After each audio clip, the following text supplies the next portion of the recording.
Hello everyone, आज हम लेकर आए हैं जीके के एक नए वीडियो को। इसमें हम सामान्य ज्ञान के 20 बहुत ही महत्वपूर्ण प्रश्नों को देखेंगे।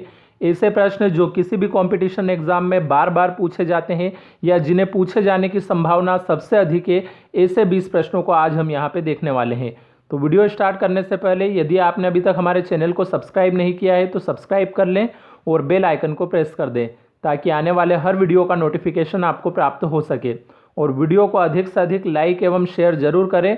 और अगर आपने अभी तक हमारे पिछले वीडियो नहीं देखे हैं तो डिस्क्रिप्शन में जीके के वीडियो की जो प्लेलिस्ट है उसकी लिंक दी गई है, वहां से आप वो सारे वीडियो देख सकते हैं। और साथ ही में हमने रीजनिंग की भी एक सीरीज शुरू कर रखी है, तो अगर आपने वो वीडियो नहीं देखे तो उसकी भी लिंक आपको डिस्क्रिप्शन में मिल जाएगी।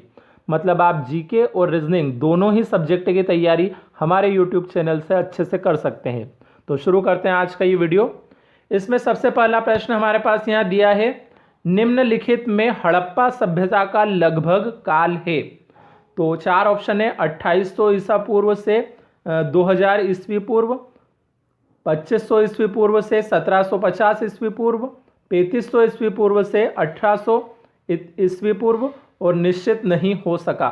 तो इसका जो सही आंसर है वो है ऑप्शन नंबर बी, यानी कि 2500 ईस्वी पूर्व से 1750 ईस्वी पूर्व। अब अगला प्रश्न दिया है, किस आधार पर हड़प्पा सभ्यता का काल निर्धारण 2500 ईस्वी पूर्व एवं 1750 ईस्वी पूर्व के मध्य किया गया है। तो चार ऑप्शन है, खुदाइयों में प्राप्त वस्तु एवं बर्तनों की समानता द्वारा, गुजरात, हरियाणा, पंजाब और राजस्थान की हाल की खुदाइयों में मिले अवशेष द्वारा, रेडियो कार्बन परीक्षण C14 द्वारा, या हड़प्पा एवं प्राचीन पश्चिमी सभ्यताओं के बीच संपर्क के विवरण द्वारा। तो इसका जो सही आंसर है वो है ऑप्शन नंबर सी, यानी कि रेडियो कार्बन परीक्षण C14 द्वारा। तो ये इसका राइट आंसर था। अगला प्रश्न दिया है अब हमारे पास, निम्नलिखित में से किस पुरातत्वविद ने सिंधु घाटी सभ्यता स्थल मोहनजोदड़ो की प्रारंभिक खोज की थी।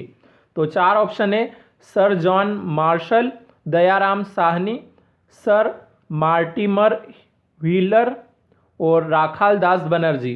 तो इसका जो सही आंसर है वो है ऑप्शन नंबर डी, यानी कि राखाल दास बनर्जी। अगला प्रश्न है, हड़प्पा की खोज का श्रेय किसे दिया जाता है। तो Rakhal Das Banerjee, sir John Marshall, Radha Kumud Mukherjee, Rai Bahadur Dayaram Sahni. तो इसका जो सही आंसर है वो है ऑप्शन नंबर डी, यानी कि राय बहादुर दयाराम साहनी।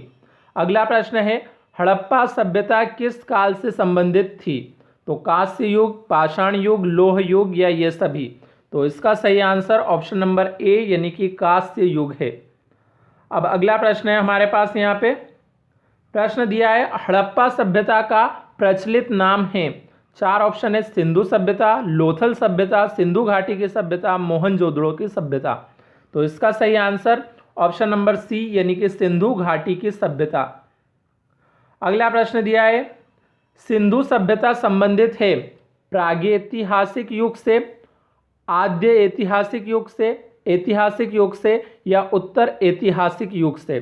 तो इसका जो राइट आंसर है वो है ऑप्शन नंबर बी, यानी कि आद्य ऐतिहासिक युग से। अगला प्रश्न दिया है, हड़प्पा संस्कृति की जानकारी का प्रमुख स्रोत है शिलालेख, पकी मिट्टी की मोहरों पर अंकित लेख, पुरातात्विक खुदाई या उपरोक्त सभी। तो इसका जो सही आंसर है वो है ऑप्शन नंबर सी, यानी कि पुरातात्विक खुदाई। अगला प्रश्न है, निम्न में कौन सी सिंधु घाटी की सभ्यता की विशेषता नहीं थी।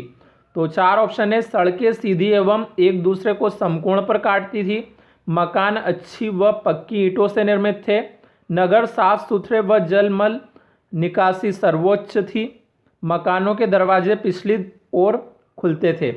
तो इसका सही आंसर ऑप्शन नंबर डी, यानी कि मकानों के दरवाजे पिछली ओर खुलते थे। अगला प्रश्न है, हड़प्पा सभ्यता के औजार और अस्त्र मुख्यतया बनाए जाते थे लोहे के, पत्थर के, तांबा, टीन और कांस्य के, लोहे और कांस्य के। तो इसका सही उत्तर ऑप्शन नंबर सी, यानी कि तांबा, टीन और कांस्य के।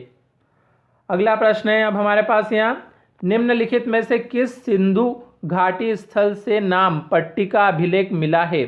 तो 4 ऑप्शन है, राखीगढ़ी, धोलावीरा, कालीबंगा या अमरी।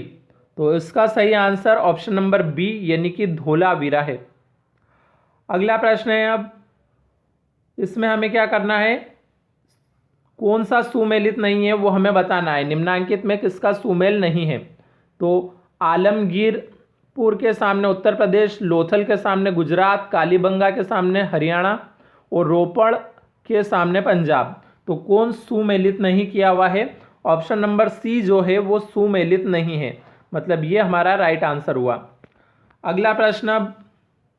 अगला प्रश्न दिया है, सिंधु घाटी सभ्यता का पतन नगर था हड़प्पा, कालीबंगा, लोथल या मोहनजोदड़ो। तो इसका सही आंसर ऑप्शन नंबर सी यानी कि लोथल है। अगला प्रश्न है, सिंधु घाटी की सभ्यता को आर्यों से पूर्व की रखे जाने का महत्वपूर्ण कारक है? 4 ऑप्शन है, लिपि, नगर नियोजन, तांबा या मृद भांड। तो इसका सही आंसर ऑप्शन नंबर सी यानी कि तांबा है। अगला प्रश्न है, सिंधु घाटी की सभ्यता मूलतः शहरी थी, कृषि प्रधान थी, आदिम थी, धार्मिक थी। तो इसका जो सही आंसर है वो है ऑप्शन नंबर ए यानी कि शहरी थी। अगला प्रश्न है, सिंधु घाटी सभ्यता जानी जाती है? 4 ऑप्शन है, अपने नगर नियोजन के लिए, मोहनजोदड़ो हड़प्पा के लिए, अपने कृषि संबंधी कार्यों के लिए या अपने उद्योगों के लिए। तो इसका सही आंसर ऑप्शन नंबर ए यानी कि अपने नगर नियोजन के लिए। अगला प्रश्न है, निम्नलिखित आहार में से कौन सा आहार सिंधु घाटी की सभ्यता के व्यक्तियों का मुख्य आहार था?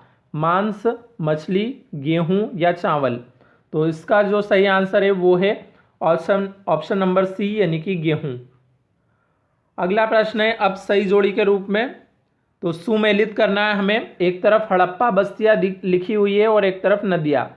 तो हड़प्पा बस्तियों में मोहनजोदड़ो, रोपड़, कालीबंगा और हड़प्पा, और नदियों में लिखा है सिंधु, घंगर, सतलज और रावी। तो इसका जो सही आंसर है वो है ऑप्शन नंबर ए यानी कि यहाँ पे ऑप्शन नंबर ए के हिसाब से इसको मिलाया जाएगा। मतलब मोहनजोदड़ो को मिलाया जाएगा सिंधु से, उसके बाद रोपड़ को मिलाया जाएगा सतलज से, फिर कालीबंगा को मिलाया जाएगा घंगर से और हड़प्पा को मिलाया जाएगा रावी से। तो इस प्रकार से ये ऑप्शन नंबर ए यहाँ पे सही हुआ।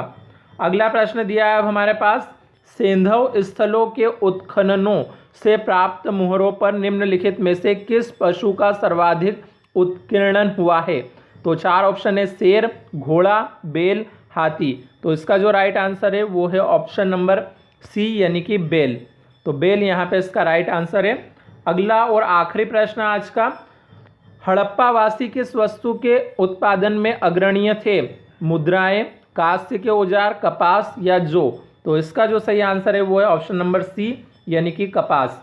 तो इस प्रकार से आज हमने ये 20 प्रश्नों को देखा है। अब अगले वीडियो में हम अगले 20 महत्वपूर्ण प्रश्नों को लेकर आएंगे। तब तक के लिए धन्यवाद।